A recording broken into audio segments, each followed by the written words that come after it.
There must be no compulsion to hide the bodies, otherwise I'd have never found them. It was a Tuesday night.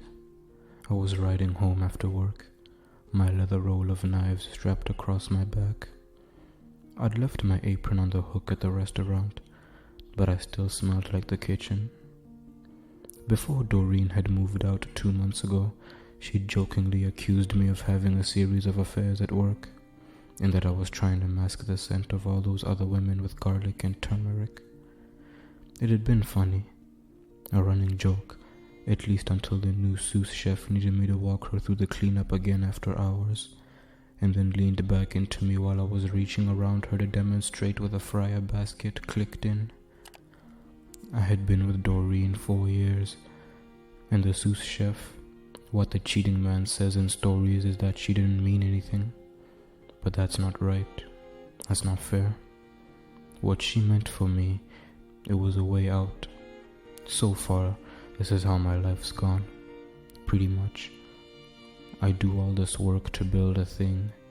In this case, trust, a relationship, someone to watch stupid television with. Someone who lets me sleep late because chefs keep different hours, and then, once the Jenga tower gets tall enough to look a little bit scary, I start pulling out blocks, seeing how far I can skeletonize my life before it all comes crashing down again.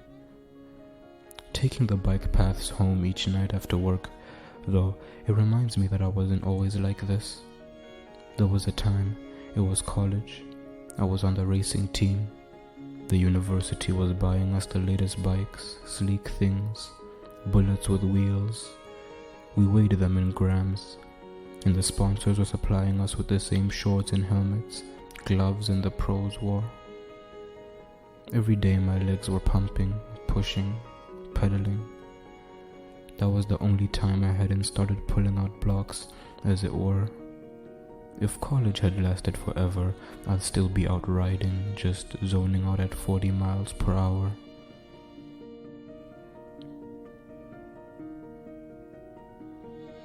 Choosing the line I was going to take, just like Coach was always saying, you have to choose your line. Coming home at 2 a.m, velcroed into my old racing shoes that have the clips worn down to nubs. Dull little nubs my pedals know like a ball knows its socket. I could pretend that life had never ended, that I was still me, that I hadn't run Doreen off on purpose, that I wouldn't run the next Doreen off just the same. All the other kitchen staff who biked in and out, their bikes were these bulky hybrids. Some were even labeled comfort. The comfort in riding, it's not physical, it's spiritual. My bike's built for racing, still and always. Aggressive stance. The bar is dialed low, so you have to lie down on the top tube pretty much. A butt floss, saddle canted forward, like I'm a time trial racer. The only concession to middle age, I suppose, is the light clamped to the handlebars. It makes me feel old, but I'd feel older if I endued it into the creek. The trail between the restaurant and my apartment is lit up intermittently. These pale yellow discs you kind of float through, but there are plenty of long, dark tree tunnels over those 2.5 miles. Those tunnels are fun to shoot in the night. Don't get me wrong, but the dark isn't the thing to be worried about. The whole year, there'd been a battle going on in the opinion pages of the newspaper. Motorists were bullying bikers. Bikers were kicking dents into fenders and doors. Nobody'd been hurt too bad yet, but it was coming. One of us was going to get nudged a bit too hard by a bumper, nudged hard enough to get pulled under a car, and the motorist was going to walk for it like they always do. And then cyclists were going to be riding side by side from one ditch to the other, stopping traffic for miles. It had happened before, and it was happening again. Even up in the mountains, apparently this, just going from what I read, as I stick to asphalt and concrete, The hikers had been sabotaging the trail against mountain bikers. Deadfalls, rocks, the occasional spike. Helmets or no, riders were getting hurt. And now it had come to town. For 5 nights in a row, there had been driftwood from the creek dragged up onto the trail. It was then I'd relented. Finally started running a headlight, and the headlight was how I saw them. The bodies. 2 guys, young, floating in the shallows where the creek turns west. On the shore was the large piece of driftwood they'd been trying to dislodge, to drag up across the trail.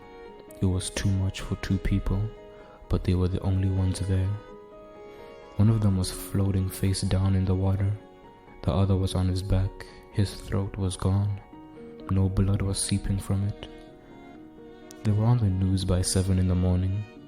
The 2 dead kids, college students from one of the farming towns on the eastern plains. I'd considered reporting them myself, but it was just a fluke of timing that I'd been the one to find them.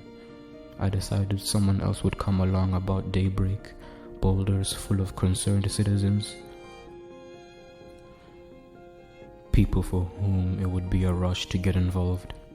Me, I was tired. We had 2 new bussers. You wouldn't think a couple of non-lifers that low on the food chain would change the dynamic of their kitchen that much. But dishes, they're our lifeblood. It had been chaos and emergency from the first group reservation on. I deserved to just come home, watch some vapid cop drama until the sun came up. The last bit of the news I saw was the weather. A spring melt was coming down hard. Tonight the creek was going to be lapping at the concrete of the trail again.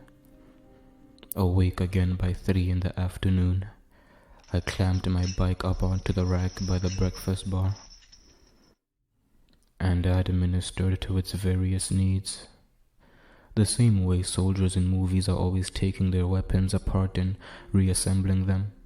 Old cyclists, we like to perform our own maintenance. Old. I'm even starting to say it. When Doreen was leaving for good and ever was on her last walk through, to be sure, the last 4 years of her life were completely boxed up, we'd of course had to have it out a little. The main thrust of her accusation involved me just wanting to feel young again, that I'd never let that part of myself go completely, like other men did when it was time to grow up. I hadn't had any accusations for her to feed on, to cultivate, to take with her and coat with saliva like a pearl. Just apologies, and very little eye contact, and one last offer of the apartment, which we both knew had just been a gesture as it had been mine when we'd met. For dinner I ate sliced deli turkey, straight from the container. Hang around a hospital for even 10 minutes, you'll see the nurses huddled up at the handicapped entrance, stabbing cigarettes into their mouths. Hang around chefs long enough, you'll find us in the fast food drive-thrus of the world. There we'll be walking out of the gas station with a bag of chips for dinner, so we can have enough energy to plate some salmon at 60 per. The world doesn't make sense. I tuned the news back on. The eyewitness, a senior citizen in a tracksuit with actual stripes on the sleeves and legs, was telling her story about finding the bodies. I watched the woods behind her, where the camera didn't mean to be looking. At first I thought I was looking for myself. Stupid, I know. But what I saw, what nobody else was seeing, it was a pair of cycling glasses, hanging by the elastic band from a small bare sapling, pushing up through the dank brush. Way over in the ditch you never forward into, because you know it's a literal dumping ground for the homeless population. What got me to hit the rewind button than the pause button, it wasn't as simple as cast-off equipment. I've peeled out of I don't know how many sunglasses and gloves and jerseys while riding, because I didn't have time to dispose of them properly, but needed the ounce or 2 they'd free me of. What got me to hit the stop button was the color pattern on the elastic band. It was from a company that had been defunct since my junior year of college. In these glasses, they weren't for the sun. They were clear, the kind you wear when riding at night, when what you need is a gnat shield, goggles to keep you from tearing up, to keep the world from blurring away. And they were 10 years old, at least they had to be.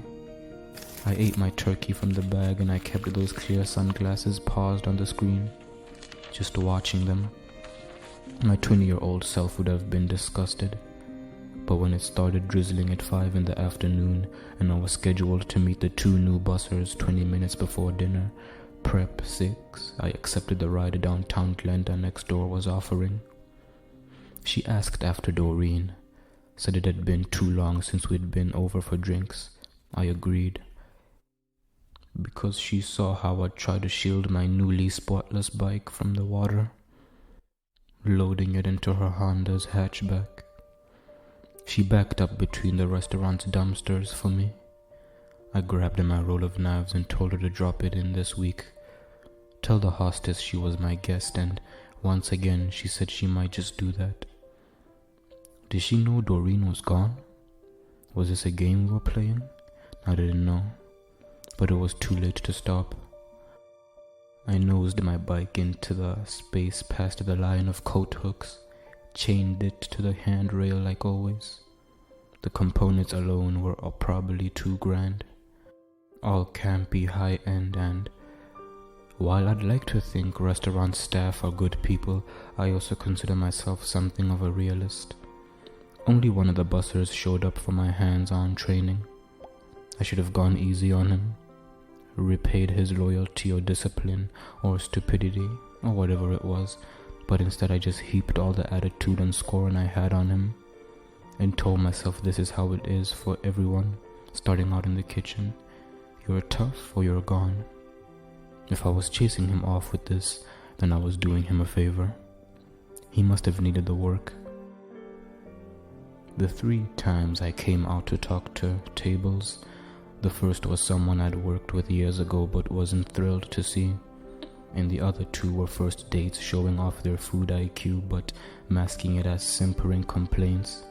I made sure to linger long enough to see whether the groups huddled on the wrong side of the hostess podium were glittering with raindrops or not. I'd left my bike at the restaurant overnight a few times before, either hitched a ride home with a server or manager or just cabbed it. But I wanted to get out and stretch my legs tonight. Judging by my second 2 trips out to the dining room, dry shoulders from the hostess podium crowd, it just might be possible. Granted, there would be puddles, a slick spot or 2, and my bike would need another thorough rub down once I got home. But the wind in my face would make it worth it. It always did. And after a rain, the paths and bike lanes are usually devoid of traffic, completely lifeless, all mine. Coach used to always tell us to choose our lane, to stay focused on that, to not look anywhere else but the direction you're going. It was advice that worked in the kitchen as well. The line I could see ahead of me, it led past cleanup, out the back door, down the bike lane for half a mile before swooping and banking onto the path for nearly 3 glorious empty miles. In the alley at 2 in the morning, my clothes steamed at first. It always made me feel like I was just touching down in the strange atmosphere. My alien fabric off, gassing, adjusting. It was just temperature differential. Of course, it had been happening since I first started washing dishes. Would clock out soaked from head to toe. I usually wasn't this wet by the end of the night. Had already paid those dues, but because I was ready to be shut off the kitchen, and because the captain has to go down with the ship, I'd stepped in beside Manny, our dishwasher of 9 months. You can't help getting sprayed, especially when you're dealing with a ladle. But we got it done in half the time, racked the wine glasses so they wouldn't spot, and then I saluted him off into the night, hung my apron on its hook, and rolled up my knives. I should have been using them to cut up the day. Old bread for croutons, a 10-minute job with nobody tugging on my sleeve, but screw it. Sometimes you just have to walk away, feed yourself, right? The bike lane away from the restaurant was empty as I'd imagined. I leaned back from the bars, planed my arms out to the side like I was a 12-year-old again. What do people who lose that part of themselves do, I wonder? When Doreen had accused me of not growing up, I'd felt parentheses kind of form around my eyes, the question right there in my mouth. And? It's not some big social or emotional impediment to still be able to close your eyes, pretend to be in an airplane. Some people hold on to that with video games, some with books about space, some with basketball or tennis, if their knees hold together. For me, it was a bike. For me, it was this. Soon enough, the path opened up just across the creek, inviting me to slalom down it one more time. But I stopped mid-bridge, still clipped in, my arms crossed on the rail on the uphill side. The melt was coming fast and hard. The surface of the water breathed like a great animal, the sides of the creek surging up just over the bank, washing the concrete of the path and then retreating. I was definitely going to be up until dawn, drying my bike out. Somebody old and sensible, they probably would have gone the long way, the dry way. My only concession was turning my headlight on and hitching the strap of my knife roll higher across my chest, like the bandolier it most definitely was. The first mile, the water never even crested up over my valve stem, and down here by the creek, the sound was massive. It felt like the mountains were bleeding out. But I didn't forget the promise I'd made earlier. A mile into it, right at the bend where the creek turned west, I stepped my right foot over the top bar, rode side saddle on my left foot, and looked behind me at the rooster tail of mist I was leaving. It was stupid. It was wonderful.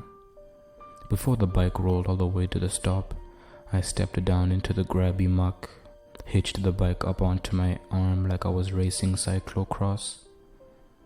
What I was really doing was playing detective. The mud in the tall grass and brush and tangle of vines and trash turned out to be sloppier than I'd hoped. But I trudged and clumped through it, picked those clear glasses off the naked sapling like the fruit they were. I'd been right. That afternoon, these were seriously antique, from another decade of cycling gear. Usually something like this hung in a tree or set up on a rock with another rock there to keep it from blowing away. It was just what you did when you stumbled onto something somebody else had dropped. It was only kind. Surely they'd be back looking for it, right? This was too far out for that.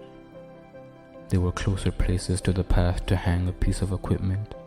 I stood there by the sapling, raised the wet glasses to my face and looked through them at the shiny path, at the silhouette of trees waving back and forth, at the creek where the 2 college kids had been floating. For maybe 20 seconds, I couldn't look away from that band. It was like I was seeing them again, like a puzzle piece in my head was nudging itself into some bigger picture. Before it could resolve, I looked over to the right. There was someone there, on a matte black aluminum bike. You can tell aluminum from carbon by the turns in the frame. Aluminum bikes there 10 years ago as well. And the rider, where I was in the kitchen rags like usual from the ride home.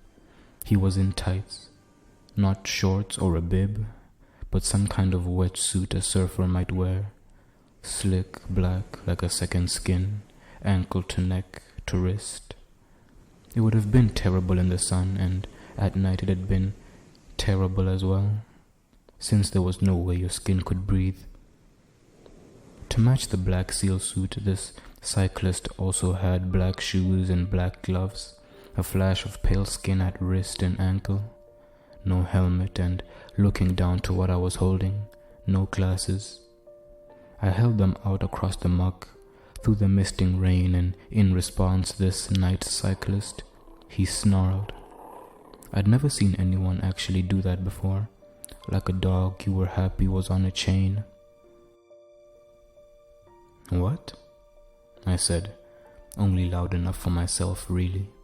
He was already whipping his bike away, standing to granny gear it through the silt just under the water.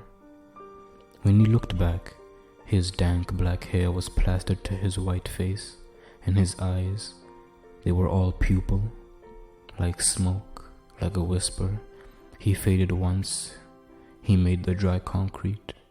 For maybe 10 seconds I considered what had just happened, and then I saw it for what it was, an invitation, a challenge, a dare. I smiled, splashed through the tall grass, ran past the deep water and hit the concrete running alongside my bike, catapulted up into the saddle, already shifting hard, my nostrils wide because my lungs were about to need air. It had been too long since I'd really gotten the opportunity, the need to open up. Coach had diagnosed me early as a sprinter, and he'd kind of sneered when he said it. Like there was no hope really. He'd work with me, sure, but I was what I was. For 4 years it made me faster, better, harder. He was right though. I'm a born sprinter. I'll burn through my quads those first 2 miles, leave the whole pack in the dust. It was 1 mile until the trail nosed up into the canyon for 20 vertical miles. It was 1 mile and this night cyclist, he only had about half a minute head start. If only Doreen could see me now. Where I finally saw him again, it was at the pond. The low part of the trail had become downtown. He was standing there, 1 foot down in the water. There's no way I was making any more noise than the flooded creek, but still, as soon as I rounded the corner, he whipped his head back, settled his black eyes on me. I gave him a cocky 2-fingered wave from my grips. He didn't wave back. He was watching the water again. My big plan was to walk my bike up beside him, so as to keep from whipping water into his face. Not like we weren't both already soaked, but manners are manners. Even at 2 in the morning, in the dark and the rain. He never gave me the chance. I was 50 feet away when he hauled his bike around, rode the lapping edge of the water through the wet grass, all the way up to the road. Stepped down for just long enough to lift his bike up onto the cracked sidewalk that runs up there. He didn't lift his bike because he didn't have the momentum. The climb he just made would have even taxed my sprinter's legs in their prime. He lifted it because road bike rims, especially old aluminum ones like he was running, they'll crimp in from that kind of action. I bared my teeth just like he'd done, and I gave chase, having to run my bike up the last 10 or 15 yards when my narrow road tires started to gouge into the mud. By the time I clamped on, he was a receding black dot in the car lane. I ramped down off the curb at a handicapped place, and I gave my bike every last bit of myself I had. We took the turn on the road, not the path up into the canyon, maybe 10 seconds apart. Him running the beginning of the red light, me catching the end of it. Leaned over too far for wet asphalt, but I didn't care anymore. My left pedal snagged on the black top, hitching the ass end of the bike over a hiccup, but the tire caught somehow, and I rode it out. Watching my line, I was watching my line. It led straight to him. He looked back just like Coach was forever telling us not to, but it didn't slow him or tilt him even a little. A half mile after the turn, the road started its wicked uphill slope. Twice I'd gone up, but that was 15 years ago, and the road had been barricaded off for the event, and I'd still been pretty sure I was going to have to sag wagon it. Not because I was a sprinter, because I was human. I promised myself never again, but this was now. This was tonight. I geared down, stood on the cranks. He was there in my headlight, not riding away, just crosswise in the road, like a barricade himself.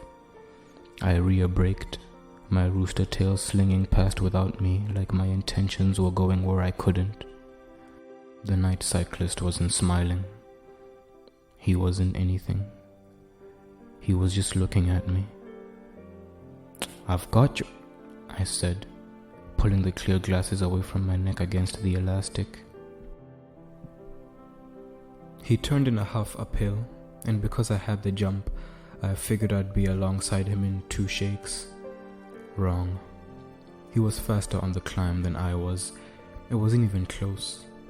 Even with me screaming for my lungs to be deeper, for my legs to be younger, for the grade to flatten out, it was like the mountain was sucking him uphill. And when he looked back on the first turn, his mouth wasn't haggard and gasping like mine. He was calm even, not winded in the least. 2 miles into it, blood in my throat, I had to stop. I threw up over the guardrail, then collapsed across it, not caring how it was chiseling into my midsection.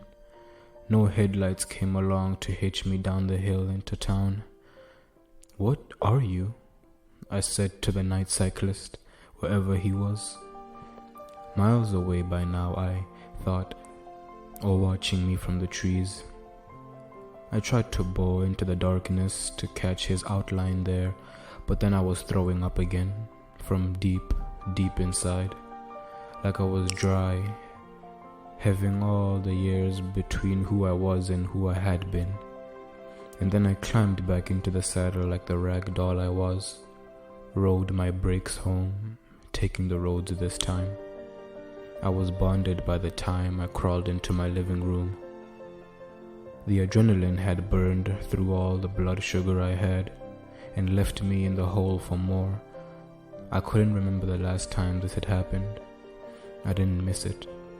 It was like having sludge for blood and having to look at the world through one narrow, long straw. I settled my bike against the back of the couch in exactly the way I never do. It was Doreen's couch. Unrolled my knives on the counter to be sure the oiled leather had kept them dry. And then I ate great heaping handfuls of corn chips and chocolate morsels from the pantry. Not because that's any kind of magic formula, but because they were the first things I saw. It took 10 or 12 minutes, but I finally woke up enough to rack my bike, dry it with a hand towel from the kitchen, even going so far as to twist off the valve stem caps, blow any lingering droplets in there back onto my face. Only after my bike was properly stabled, I changed into dry clothes myself. Just some mountain bike shorts I'd only bought because they were on clearance and I had credit at that store. They were my house shorts. Had a pocket right on the front of my thigh. My phone dropped into it perfectly. I turned on the television to see if our race had been documented, but all up and down the dial it was just cop shows sentenced to 10 years. Hard syndication. The first time I woke still watching, I rolled off the couch, checked to make sure the front door was secure. Never trust yourself when your blood sugar's flatlined. Then climbed into bed on what I was still calling my side. The way I turned the lamp off in the living room was by shutting my eyes. The next time I woke, I wasn't completely sure that's what I'd just done. The way my legs were still both burning and noodled at the same time, I thought for a second that maybe I was at the end of a long ride, years ago. Something up in the peaks, in the thin, crisp air, permanent snowback in the shadows of the evergreen. Was that where he lived? I wondered. Except nobody could make that ride up the canyon. Any sane person would fork over the change for the bus, but this night cyclist hadn't had a rack on his bike. If he did live up the hill, what was he even down here in the big wet for? Exercise? Recreation? That would be more like suicide, having to make that climb after bopping all around town in the dark. And yeah, now that was on the table. The dark. No light. Nothing reflective to him at all. Like he just wanted to whip past, be already gone by the time the smear had been even registered to anybody on the trail that late. What are you? I said out loud, but The comforter muffled my voice, which was good. There was a shadow stretched out through the open doorway of my bedroom. My heart gorged up into my throat. And then, like my heart was that loud, the head of the shadow, it cocked around in a way I knew, the way I remembered. It was him. My first response was to curl deeper into the safety of my comforter.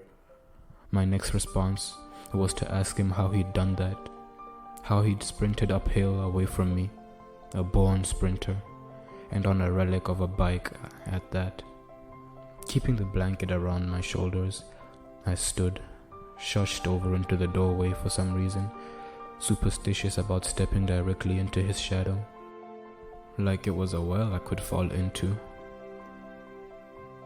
Like that blackness was going to leach up through the print of my bare feet. I don't know. It was instinctual. It was automatic. It was polite. In all magical places, you make all up science you might think proper. He knew I was there. Had probably clocked my approach from the exact instant I'd stopped breathing. What he was holding and considering was his cleared glasses. The reason he was considering them, it was that I'd put them on the plate Doreen had decreed the home for all glasses. The reason he was reconsidering them, it was that right there in the bowl were mine, my daytime ones, polarized, iridescent, and my night ones, clear and sleek, the elastic tight and young. My clear ones were enough of an update on his that were practically a reinvention. He looked up to me, and his face, it was cut stone, harsh, angular, pale, and those eyes, I'd been right last time. The pupils or irises or whatever, they were blown out. There was hardly any white. Of course he didn't need a headlight. Creatures of the night, they get along just fine in the darkness. There were no eyebrows either. What happened to you? I almost said. And his thighs, if I hadn't seen him ride, I'd never have clocked him for a serious cyclist. A rider who can rabbit up the canyon even just a mile or two without breaking a sweat. His quads should be job hard, out past what any denim could ever contain, with thick veined calves to match, like gorilla forearms. His legs, though, they were slender, smooth, probably pale as his face, pale as those wristlets of white between his gloves and sleeve, between the cuff of his tights and the crescent of his shoe tops. He must be corded like steel and wound tight. At which point, finally, I cased the front door. It was shut, the deadbolt still twisted tight, meaning, yup, right on cue. The drapes over the sliding glass door billowed in, then sighed back out to the balcony, the third floor balcony. I know what you did to those kids in the creek, I said. Before they were in the creek, I mean. It was supposed to be what kept him from coming for me. Knowledge. Except, idiot that I am, I'd made sure he knew that the only place that knowledge lived, it was in my head. Dig that out and he'd have nothing to worry about. You didn't have to, I added. They were never going to get that log moved. He just stared at me, evaluating me. It felt like. How long had it been since anyone attempted a conversation with him? I wonder now. If he had spoken, if he could, what would he have even said after so long? Would he have asked why a die-hard cyclist was defending those who would do violence to cyclists? Looking back, my guess is that he couldn't speak at all, not without showing me his teeth. I didn't invite you in here, I said to him, my bulk with the comforter filling the doorway, to show how little a threat I was. He turned away from me, studying his glasses again, then raising them to inhale their scent. I didn't wear them, I said. Not really. What he was smelling, it was my sweat on the band, from when they'd been around my neck, from when I'd been chasing him. In a moment's association, then, I knew that that was how he'd found me, here on the 3rd floor of an apartment building miles away from the last place I'd seen him. He'd picked my scent out of all the smells of the city, out of all the thousands of other bodies out after the dark. He'd known me through the rain. I swallowed, the sound of it crashing in my ears. He'd come here because I'd seen him. He'd come here because he couldn't be seen. "You don't ride in the sun, do you?" I said. It wasn't really a question. I nodded down to the glasses he was still considering. "And the stores are only open in the daytime, so you can't update your gear." I could tell by the new stillness about him that he heard me, but he didn't look up. "Take them," I said. Slowly, by labored degrees, he looked over to me. "Mine," I said. "Take them. You need them." Because it wasn't in him to leave evidence behind, he hooked his down over his neck like I'd worn them, then settled mine around his head, the continuous lens cocked up on his forehead. He lowered them, then dents left from the elastic pull didn't fill with the red color. But I'd known that wasn't going to happen. "You're fast," I said to him. "I used to be fast." He looked up to me for what I knew was the last time. I knew it was the last because there was a grin spreading across his face. No, not a grin. A sneer. What he was saying was he was the fastest. And he didn't need lungs. And he slept where he slept. It was probably burrowed into a hole somewhere up the canyon, under a rock ledge, in a cave only him and the marmots and the chipmunks knew about. And whatever beetles and grubs can live in gaspy thin air without the sun. The moment his grin flashed into my smile, I saw the dirty yellow sharpness past his lips. I took an involuntary step back. That was all it took to spook him. He moved like quicksilver over the couch, past the rat and tools, and onto the balcony. I rushed over after him to see him silently touching down or swimming through the night air, but he was already gone. I should have expected nothing less. 3 nights later, the waters receded from the bike path. I hadn't been riding to and from work. Doreen had called, and actually, just to talk. I told her to swing by the restaurant soon, that I'd make her favorite, like old times. Her breath hitched a bit over that. 4 years. That's a long time for me too. "And you need to be careful," she said, when we were both signing off awkwardly. Awkward because we'd been saying the same thing at the end of every call for so long. What were we supposed to say now? "Careful," I said. "Those 2 kids who died," she said. "They weren't riding," I told her. "Just be careful." I promised her I would, and we somehow broke the connection. It was my night off. What she'd said, though, it was a challenge, wasn't it? You only have to be careful when you think something can really happen to you. When you're 20, 25, nothing in the world can touch you. To prove that still applied to me, I unclamped my bike from the rack, checked the tire pressure front and back, then nodded to myself about this, trucked us downstairs to the sidewalk that led to the path that I ran alongside the creek, up the canyon if I followed that far. It was on. 2 in the morning, late enough that the hand-in-hand lovers would be bedded down someplace secret. Late enough that all the smokers who'd promised they'd quit went out for one last drag. Just me and the creatures of the night. My headlight only stabbed 15-20 feet into the darkness to show that I still had those legs. I pumped hard for the black space of the mountains. I knew better than to try to make the whole climb, but even a little would prove something. I made it the same 2 miles, not pushing hard, just steady climbing before I wheeled around, rode gravity back to town. 2 homeless men tuned to nature better than the usual baby stroller crowd, stepped away from each other to let me slip between them at 30 miles per hour. I nodded thanks, but it's always an empty gesture.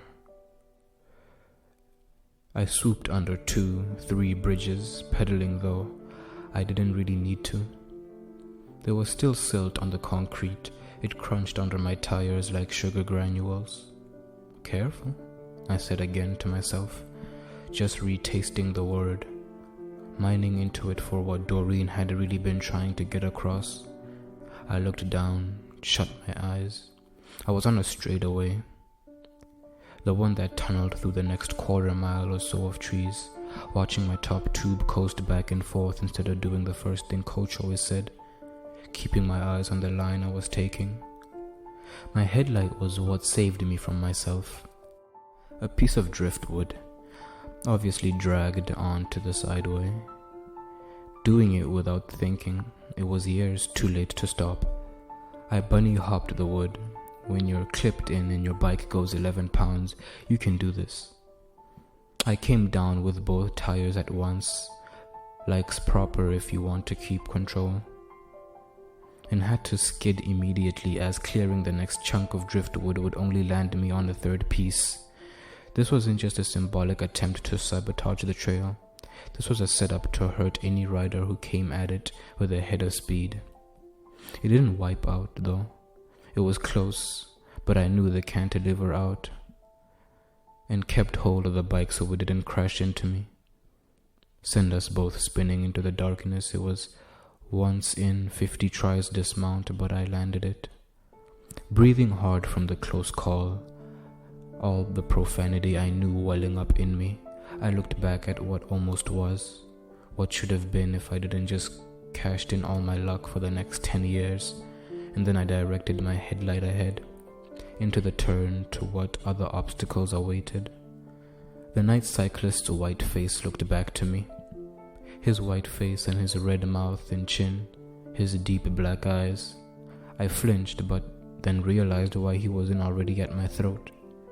He was impaled on the seat post of his own bike. He was impaled just like I would be if I hadn't reeled all my speed in, but my speed, it had probably only been half of his. I could see what had happened too. Like me, he'd bunny hopped over the initial chunk of driftwood, but going faster, his hop had carried him further into the next strategically placed driftwood. It had been too much to recover from. He'd probably fallen over sideways, slapped the concrete of the trail hard, but he was going fast enough that instead of splatting into a skid, he bounced, he cartwheeled, and his bike was right there with him, coming apart at its welds, components spinning up into the night sky, specifically his seat. Only the clamp hadn't let go. The seat post, it had snapped, a carbon fiber seat post. It would have splintered, would be showing thread. An old-style aluminum post like he was running, though it'll snap off, but the saddle, leave a ragged tube, a hollow spear. The night cyclist had hit the tree with his back hard, and instant later his bike seat post was extending from the bike itself, had jammed through his sternum. The blood around the wound, it was black, even at this distance, not red, like the blood at his mouth. I adjusted the strap across my chest, only just then realized I had my knives with me. They were clean, like always, but I could tell from the flare of his nostrils that he knew what I was wearing, that this was just one more insult the night had for him, one more stupid thing between him and wherever he was going. His lips thinned, his teeth baring, but before he could complete his display, he whipped his head over to the left. I looked too. Nothing, no sound. And then there he was. Not voices, but brush and branches parting. At first I thought it was the two dead boys from the creek, risen. But one of them had shaped sideburns this time, the other a shaved head. Different college kids. What were they carrying was a double-bit axe and a camp hatchet. One of those kids with a textured hammer on the backside. And then I realized exactly where we were. At that bend in the creek. It's why I'd thought they were the dead boys risen. These were their friends then. The other night, they had tried to muscle that big log up onto the trail. This night, they'd come back with proper tools to finish the job. The night cyclist had interrupted. and to avenge their fallen comrades as they probably saw it. When one of them dragged a flashlight up to the cyclists, I saw that his chin and mouth, their redness wasn't from himself. That double bit and hatchet were still standing. He meant that a few minutes ago they'd been 3. I finally tracked down to the night cyclist's feet, and there was the body that had to be there, the boy who had stepped too close to taunt. At which point his 2 friends had decided to go for tools, for weapons, and they still hadn't seen me, because bicycles, when properly greased, they're quiet. I laid my bike down into the grass, unlimbered my roll of knives, spread them out before me. I didn't know for sure that double-bit hatchet would kill the night cyclists like they wanted. They'd still have to get close, but the sun would be coming up eventually. And if he was still pinned to the tree, then they might as well have killed him. The night cyclist saw me stepping forward but didn't move a muscle on his face, because his eyes showed a little white. Even if he was watching me, the 2 still coming at him wouldn't have been able to tell. Double-bit hit him once, swinging his great axe like a baseball bat into the night cyclist's shoulder, and then Hatchet came not at the night cyclist, but the bike. He caught it on the bottom bracket with the hammer side, the full force of his impact traveling up the aluminum frame, driving the seat post deeper into flesh. The night cyclist didn't even grunt.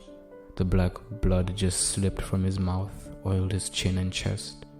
He did smile though. What do you have to smile about? Hatchet screamed, bouncing like a boxer on his toes, wrapping up to swing again. Double-bit smiled, seemingly pleased with how the night was falling out, but he caught me in his peripheral vision too. At the last possible instant, he turned away just fast enough that my paring knife caught him across his open mouth, instead of his temple. The blade crossed between his upper-lower teeth, the dagger pointing, nicking the bunched-up jaw muscle at the back of his mouth on both sides, I was pretty sure. He reeled back away from the pain, into the mouth of the night cyclist, open just as wide as his now was, like a snake about to swallow an egg. When the night cyclist bit in, some of the blood spattered onto my face. I was wearing my backup clear glasses, but I still flinched, blinked. This all in a moment cut so thin it was nearly transparent. In the next moment, Hatchet turning to me. I flipped the paring knife around and grabbed it by the tip as if to throw. On the night cycling team, we'd fake lob a water bottle high to someone, then spray them hard with the water bottle we secretly had. And while Hatchet and his arms raised to protect his face, I drove my 8-inch knife up into his belly, digging for his diaphragm. Maybe I got it, I don't know. He fell back into the night cyclist's bike, fell back hard enough to crack it to the side, out of the night cyclist, and then the nights changed. The night cyclist slumped down, free of the seat post, his hair hanging over his face, and inside I was screaming at myself to run, to ride, to leave this place. But Hatchet was already coming for me, holding his guts in one hand, his weapon high in the other. He would have got to me too, if the night cyclist hadn't stabbed a hand forward, dug his sharp fingers into Hatchet's calf, instead of pulling Hatchet's throat to him. Instead of climbing hand over hand up to Hatchet's throat, he simply pulled that calf to his mouth, and with Hatchet's face down in the muck, he drank, and drank deep, his Adam's apple working up and down with each swallow. His eyes, they never left mine. When Hatchet was drained, just his foot spasming, the night cyclist pulled himself over to Double-bit, drank some more there as well, and then he rolled over, convulsing in the mud, holding his shoulder. I could have run then, I know, but I didn't. When he could, he stood weakly, looked up the path the way I'd come, then back the other way. We were alone. He lurched forward for his ruined bike. "No," I said. He stopped, studied me, his eyes showing real fatigue for the first time I'd seen.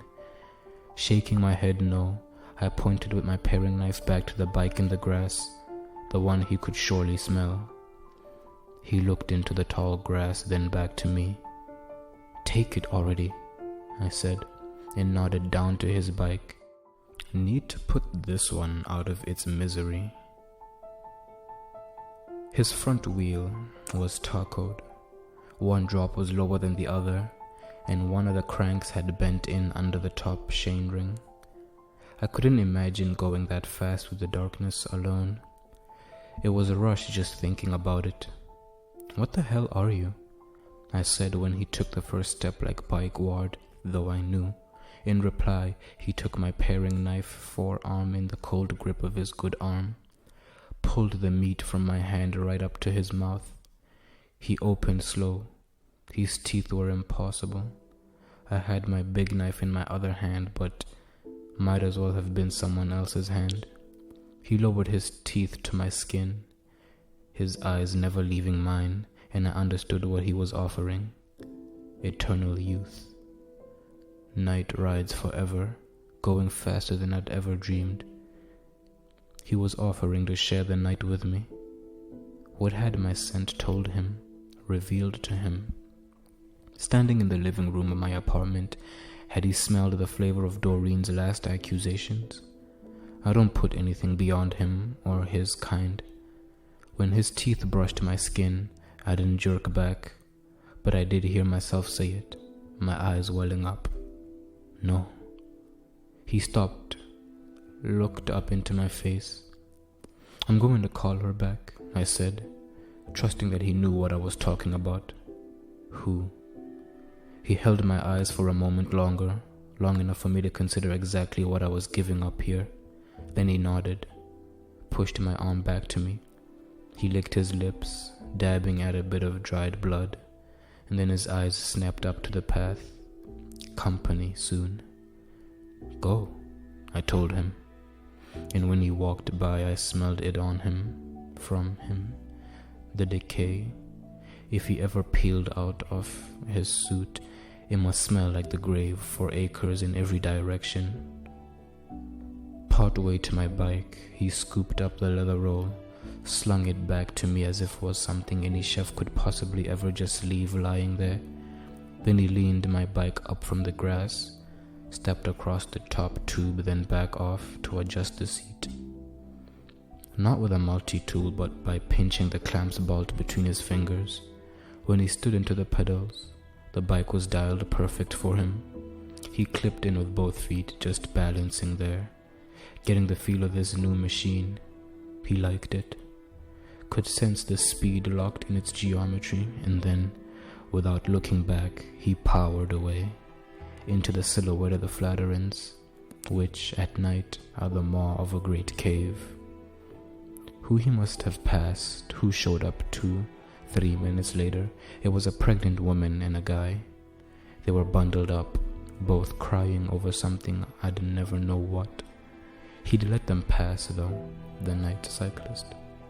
He surely needed even more blood to rebuild himself, but he needed worse to ride. I understood with every part of myself. I understood. When the couple got to me, the pregnant woman yelped, stumbled back. I was standing in the gore of my 3 more college kids, my knives dripping, bug-eyed under the clear glasses, my face spattered with blood. And this is why I love the world, why I'm going to cook Doreen's favorite meal tomorrow just to take it to her. The man, scrawny and useless as he was, he stepped in front of her, to stand between her and the monster I looked to be. "There's no compulsion to hide the bodies," I said to them like a joke, spreading my arms as if to showcase my night's work. Words and a gesture that would be on the national news by morning. And then I bowed once and stepped back into the darkness and came out onto the path a mile later. Walked up onto the blank bridge, my knives cleaned and rolled again. The waters were surging beneath me, inexorable, going for miles and miles for centuries. I patted the rails cold steel and walked on across home.